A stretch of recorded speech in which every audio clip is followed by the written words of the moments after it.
یزید کو لعنت اللہ کہتے ہیں، معاویہ کو رحمت اللہ کہتے ہیں۔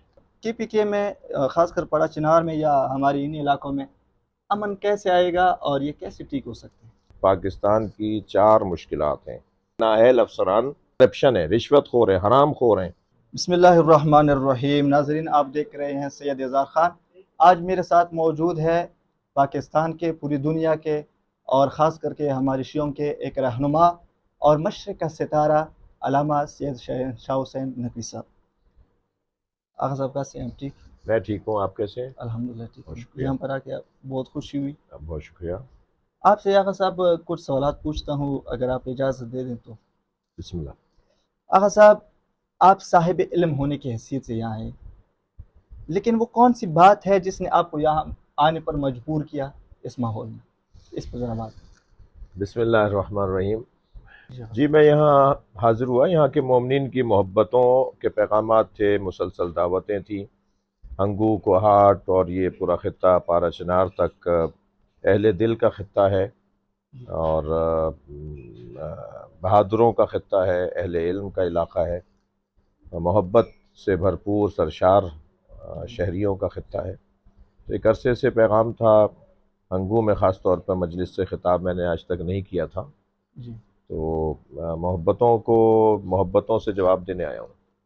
جی ماشاء اللہ۔ پاکستانی عوام کی سب سے بڑی اور آج کی فور ضرورت، مگر لوگ کہتے ہیں کہ مہنگائی ہے، آپ اس سے متفق ہیں؟ 4 چیزیں ہیں پاکستان کی اس وقت پاکستان کی 4 مشکلات ہیں، 4 موضوعات ایسے ہیں جن کی اگر اصلاح ہو جائے تو پاکستان کی اصلاح ہی نہیں بلکہ پاکستان عالمی سطح پر اور پوری دنیا میں ایک ممتاز مقام رکھتا ہے۔ اللہ نے تو اسے بہت کچھ دیا ہے، جی جغرافیہ بہت اچھا دیا، معدنیات بہت اچھے دیے، نہریں، پانی کا وافر مقدار اس کو اچھا دی، سارے موسم یہاں پائے جاتے ہیں، محل وقوع اس کا بہت اچھا ہے، یہ کوریڈور ہے، بہت جی بڑے جی زمینی جو رستے ہیں ان کا بڑا کوریڈور ہے، بالکل۔ گزرگاہ ہے یہ بہت بڑے بڑے ممالک کے لیے۔ یہاں ہر طرح کا پھل پایا جاتا ہے، یہاں ہر طرح کی غذا پائی جاتی ہے، یہاں ہر طرح کا جانور پایا جاتا ہے، جی اور یہاں ہر طرح کے انسان پائے جاتے ہیں، یعنی ہر اعتبار سے یہ خود کفیل خطہ ہے اللہ کی طرف سے۔ لیکن جو چیز پاکستان کو کمزور کر رہی ہے وہ 4 چیزیں ہیں۔ سب سے پہلی چیز نااہلی، جی پھر تفصیل ہے اس میں مختصر جواب دوں گا۔ نااہلی جی پاکستان کو کھوکھلا کر رہی ہے۔ جی دوسری چیز ہے سستی، کاہلی۔ جی تیسری چیز ہے کرپشن، جی بدعنوانی۔ جی اور چوتھی چیز ہے خوف۔ جی یہ 4 چیزوں نے پاکستان کو تباہ کر دیا ہے۔ ان 4 چیزوں کو ختم کر دیا جائے پاکستان ترقی کرے گا۔ مطلب مہنگائی کا اس میں کوئی رول نہیں؟ نہیں، کرپشن مہنگائی کا سبب ہے، خوف مہنگائی کا سبب ہے۔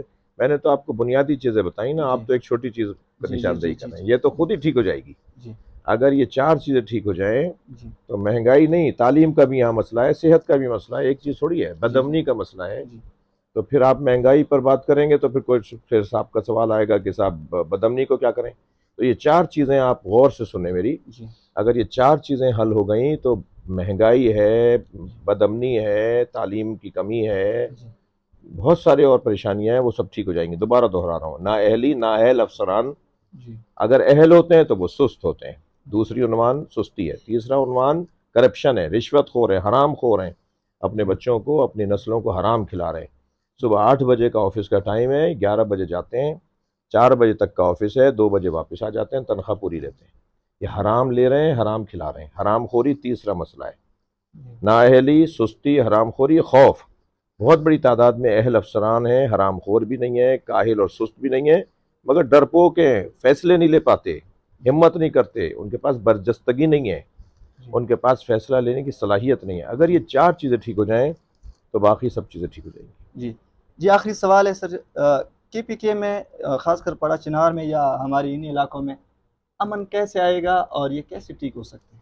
دیکھیں، امن برقرار کرنے کے 2 بنیادی رستے ہیں۔ ایک تو ریاست کا کام ہے امن و امان کو محفوظ باقی رکھنا اور قائم کرنا، ریاست کا کام ہے، یعنی حکومتی اداروں کا کام ہے، فورسز کا کام ہے۔ جی کیونکہ دیکھیں یہ انسان جو ہے نا، مدنیت تب ایک شہری جانور ہے، جی شہر میں جی رہنے والا جانور ہے۔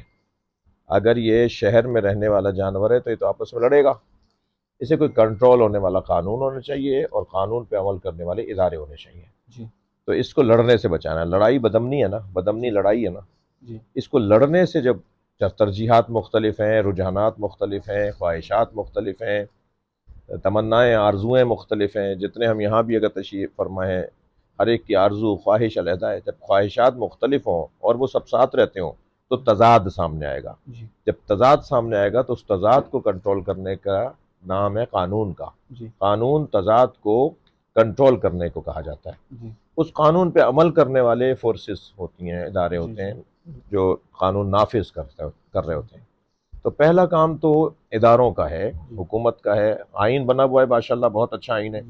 دنیا کے بہترین قوانین میں سے ہمارے پاکستان کا قانون ہے. جی اس قانون پہ عملداری کروانا ہے اداروں کا کام. ایک تو یہ چیز ہے. دوسری ہے گھریلو تربیت، جی مسجد کی تربیت، مدرسے کی تربیت، جی والدین کی تربیت، اساتذہ کی دی ہوئی تربیت. یہ جو انسان کو انسان بنانے کے جو عوامل ہیں جی وہ تقریباً 5 عوامل ہیں، جن میں سے والدین، دوست و احباب یعنی ماحول، اساتذہ جی اور توفیق من اللہ، اللہ کی طرف سے. بہت ساری چیزیں، سارے اسباب منفی ہوتے ہیں اور خلاف جا رہے ہوتے ہیں، مگر اللہ کی طرف سے توفیق بھی شامل ہو جاتی ہے. جیسے یزید کے بیٹے معاویہ کو یہ توفیق حاصل ہوئی کہ یزید کی جگہ اس کا بیٹا نہیں بیٹھا. ٹھیک ہے. اور یہ ماحول بھی عجیب تھا پورا، والدین کا بھی اور اساتذہ کا بھی کچھ نہیں پتا، لیکن توفیق بہرحال تھی اسے کہ اس نے اپنے باپ یزید کی جگہ پر بیٹھنے سے انکار کر دیا. بڑا خطبہ ہے پورا، تاریخی کتابوں میں سنی شیعہ نے لکھا ہے. یعنی ہم یزید کو لعنت اللہ کہتے ہیں اور اس کے بیٹے معاویہ کو رحمت اللہ کہتے ہیں. جی یہ پتہ ہے آپ کو؟ جی ہم اس کے بیٹے کے لیے دعا کرتے ہیں اس لیے کہ اس نے اہل بیت کے خون میں رنگے ہوئے ہاتھوں کا ساتھ نہیں دیا. جی تو یہ توفیق من اللہ بھی چیز ہوتی ہے. تو تربیت ایک بہت بڑا عنصر ہے جی امن و امان کو محفوظ رکھنے کے لیے. یعنی اگر ادارے بھی ہوں، آئین بھی ہو، قانون نافذ کرنے والے ادارے بھی ہوں اور انسان خود ہی نہ چاہتا ہو جی تو کچھ نہیں ہو سکتا. تو دونوں چیزیں ہمارے یہاں کمزور ہیں. جی جیسی تربیت پہلے والدین کی طرف سے ملتی تھی وہ اب نہیں مل رہی. آج بہکانے والے زیادہ ہیں، سمجھانے والے کم ہیں. مسجدوں کے جو خطبے ہیں وہ جیسے پہلے اثر انداز ہوتے تھے وہ نہیں ہیں. معاملات بہت عجیب و غریب ہیں. تو دونوں چیزیں کمزور ہیں. دعا کریں کہ والدین، اساتذہ، معلمین، علماء اپنا اپنا ہم سب کردار ادا کریں، طالب علم، تو شاید ماحول اچھا ہو جائے. جی آپ کا بہت شکریہ. آغا صاحب وہ شخصیت ہیں کہ جس کی وجہ سے بہت سے لوگوں کے سینوں میں انہوں نے آگ کو ختم کیا ہوا ہے اور آج بھی اپنی روشنی پلا رہے ہیں. میں ایک شعر سے اختتام کروں گا. تیری آنکھوں کو بخشتے شان درد خودی، تیری آنکھوں کو بخشتے شان درد خودی، ٹھیک نہیں کہ اقبال یا پیر رومی نہیں صحیح. جو بھی اچھا بولتا ہے پاکستان میں ضروری ہے کہ اس کی مان جائے. شکریہ. سلام علیکم. شکریہ.